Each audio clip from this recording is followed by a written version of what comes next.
Hello दोस्तों, नमस्कार। आपका स्वागत है आज की इस वीडियो में। ये सीटेट एनसीईआरटी कक्षा 3, 4, 5 की कक्षाओं का ये तीसरा लेक्चर है। हम आपको 2 लेक्चर पहले दे चुके हैं। यदि आपने हमारे 2 लेक्चर नहीं देखे हैं तो आप जाकर हमारी इस सीटेट एग्ज़ाम की प्लेलिस्ट में देख सकते हैं। तो बिना देर करते हुए हम आज अपना ये लेक्चर प्रारंभ करते हैं और चलते हैं आज की इस वीडियो में। तो इसमें पहला पॉइंट दिया गया है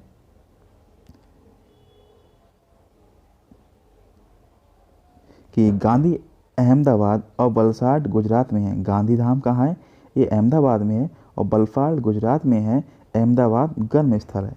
तो इसमें अहमदाबाद की और वलसाड कहाँ है, ये गुजरात में बताया गया है। ठीक है, तो अगले पॉइंट पर चलते हैं। अगला पॉइंट दिया है कि कोझिकोड केरल में है। कोझिकोड एक स्थान है कि केरल में है। बस और ट्रेन ट्रेन 2 मिनट ही यहाँ रुकती है।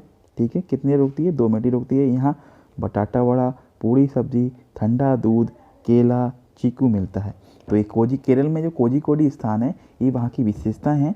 तो ये आप इसको नोट कीजिएगा, पूछ सकता है। क्योंकि पिछली बार भी एग्ज़ाम में ऐसे ही प्रश्न पूछे थे और स्थानों की गांधीधाम पूछा था पिछली बार, इस बार ये पूछ सकता है। तो बढ़ते हैं अगले प्रश्न पर। अगला पॉइंट दिया गया है मडगांव। मडगांव ये कहाँ है? ये गोवा राज्य में है। यहाँ हरियाली है। मैदान की लाल मिट्टी पे छोटे छोटे पौधे और पेड़ों से ढकी पहाड़ियाँ या तालाब दिखाई देते हैं। नदियों के ऊपर बने पुल पर से जाने पर कैसी आवाज़ आती है? खड़क खड़क खड़क की आवाज़ आती है। ठीक है, तो ये मडगांव जो गोवा राज्य में है, वहाँ की विशेषता दी गई है। इसको भी आप नोट कीजिएगा। बढ़ते हैं अगले अगले पॉइंट पर। अगला पॉइंट दिया गया है कि उडीपी, ये उडीपी स्टेशन है। ये एक उडीपी स्टेशन है। यहाँ पर इडली बड़ा मिलता है। यहाँ ज़्यादातर लोग सफ़ेद क्रीम कलर की धोती पहनते हैं। ठीक है, तो ये कहते हैं उडीपी के स्टेशन है जहाँ पर क्या है, इडली और बड़ा मिलता है। यहाँ पर ज़्यादातर, यहाँ उडीपी स्टेशन के पास जो गांव है, वहाँ के जो लोग हैं वो ज़्यादातर क्या पहनते हैं? सफ़ेद क्रीम कलर की धोती पहनते हैं। ठीक है, अब गोवा, ये गोवा क्या है? गोवा से केरल, ये उडीपी की गोवा से केरल जाते समय रास्ते में कितनी सुरंग पड़ती हैं? ये 92 सुरंग और 2000 पुल पड़ते हैं। कितने पड़ते हैं? 92 सुरंग और 2000 पुल पड़ते हैं। ठीक है, अगला पॉइंट पे चलते हैं। मलयालम। मलयालम में बलियम्मा क्या है? मलयालम में बलियम्मा, बलियम्मा जो होती है, माँ की बड़ी बहन को कहते हैं, तथा अम्मू माँ अपनी माँ की माँ को कहते हैं। माँ की माँ मतलब नानी को कहते हैं। ठीक है, और माँ की बड़ी बहन, हमारी माँ की बड़ी बहन तो हमारी मासी हुई। तो ठीक है, तो इसको भी आप नोट कीजिएगा, इंपॉर्टेंट क्वेश्चन है। अब आगे बढ़ते हैं। ये क्वेश्चन पिछली बार की जो सीटेट की परीक्षा हुई थी उसमें आ चुका है। रेल टिकट के बारे में कुछ जानकारी दी गई थी, उसमें कोड दिया गया था, उसको आपको सही जानकारी जाननी थी। तो यहाँ आप जो भी प्रश्न है उसको ध्यान से पढ़िए और अपने विधिवत नोट्स बनाइएगा। मैं आपके लिए ऐसे विधिवत लेक्चर लेके आता रहूँगा। अगर आपको हमारा वीडियो पसंद आए तो लाइक, शेयर एंड सब्सक्राइब कीजिएगा। तो बढ़ते हैं अगले पॉइंट पर। तो रेल टिकट पर ट्रेन का नंबर होता है, सफ़र शुरू करने की तिथि भी होती है, बर्थ का नंबर होता है, किराया दिया रहता है। ठीक है, ये सब चीज़ें रेल टिकट पे दी होती है। इसके अलावा कुछ दिया हो वो गलत होगा। ठीक है, तो आंध्र प्रदेश में लोगों का एक बड़ा समूह विशेष कैंप लगाता है। क्या लगाता है? आंध्र प्रदेश में एक लोगों का बड़ा समूह क्या विशेष कैंप लगाता है। इस कैंप के द्वारा कम उम्र की शादीशुदा महिला लड़कियों को फिर से स्कूल भेजा जाता है। क्या इस कैंप की क्या विशेषता है? आप फिर से ध्यान दीजिएगा। आंध्र प्रदेश में क्या है? एक समूह है जो कैंप लगाता है। क्या उस कैंप का क्या कार्य है? वह जो कम उम्र जिन लड़कियों की शादी हो जाती है उनका क्या करता है? पुनः स्कूल भेजता है।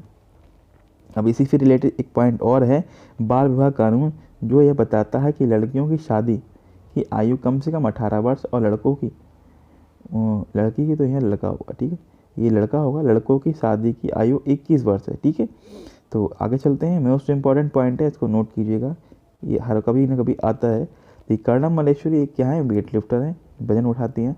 ये आंध्र प्रदेश राज्य की रहने वाली कर्णम ने भारत के बाहर 29 मेडल जीते हैं। कितने जीते हैं पूछ सकता है। इनकी क्या है? इनकी 4 बहनें और पापा इनके क्या थे? पुलिस में थे। ठीक है, आगे बढ़ते हैं। इनके बारे में कुछ और जानकारी दी गई है।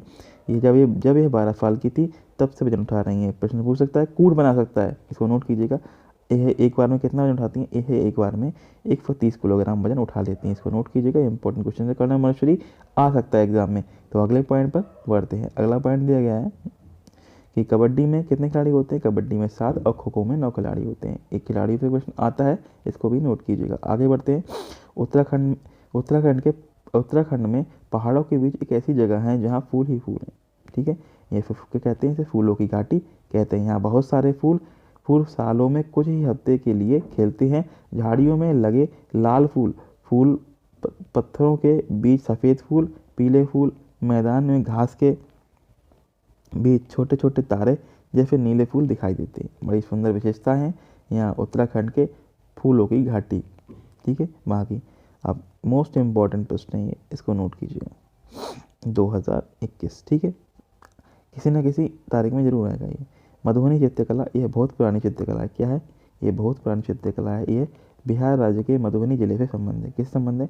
बिहार राज्य के मधुबनी जिले से है। त्योहारों और खुशी के मौके पर वहाँ घर की दीवारों पर, आंगन में इस तरह के चित्र बनाए जाते हैं।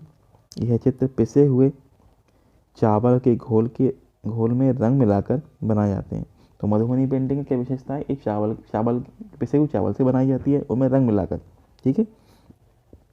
यह रंग भी खास तरह के होते हैं, ठीक है। क्या होते हैं? ये रंग भी क्या होते हैं? खास तरह के होते हैं। इसे क्या करते हैं? बनाने के लिए नील, हल्दी, फूल, पेड़ों के रंग आदि का इस्तेमाल करते हैं। इन चित्रों में इंसान, जानवर, पेड़, फूल, पक्षी, मछलियाँ और वन्य जीव जंतु साथ में रखे जाते हैं, ठीक है। ये इसकी विशेषता है।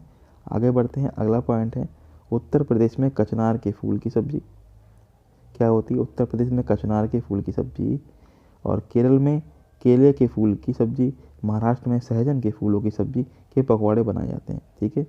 क्या उत्तर प्रदेश की क्या विशेषता है? उत्तर प्रदेश में कचनार के फूलों की सब्जी, केरल में केले के फूल की सब्जी और महाराष्ट्र में सहजन के फूलों की सब्जी के पकौड़े बनाए जाते हैं। सालन, एक ये इम्पॉर्टेंट क्वेश्चन है। सालन क्या है? रसीली सब्जी को कहते हैं, यानी कि जो रसीदार सब्जी होती है उसको कहते हैं, सालन कहते हैं, ठीक है।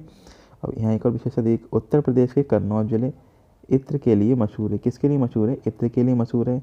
यहाँ हजारों लोग इत्र, गुलाब जल और केवड़े को तैयार करते हैं। क्या करते हैं? इत्र, गुलाब जल और केवड़े को तैयार करते हैं। अगला पॉइंट दिया गया है, बन्ना किसे कहते हैं? दूल्हे को कहते हैं। इत्र की छोटी सी शीशी बहुत सारे फूलों से मिलकर बनी होती है। इसे फूलों का क्या कहते हैं? शुद्ध अर्क कहते हैं। तो दोस्तों आज के लिए इतना ही। अगर आपको हमारा वीडियो अच्छा लगा हो तो लाइक, शेयर, सब्सक्राइब कीजिएगा। हमें आपके सहयोग की बहुत ज़रूरत है, तो कृपया चैनल को सब्सक्राइब जरूर कीजिएगा। मिलते हैं अगले इस वीडियो के पार्ट में। तब तक के लिए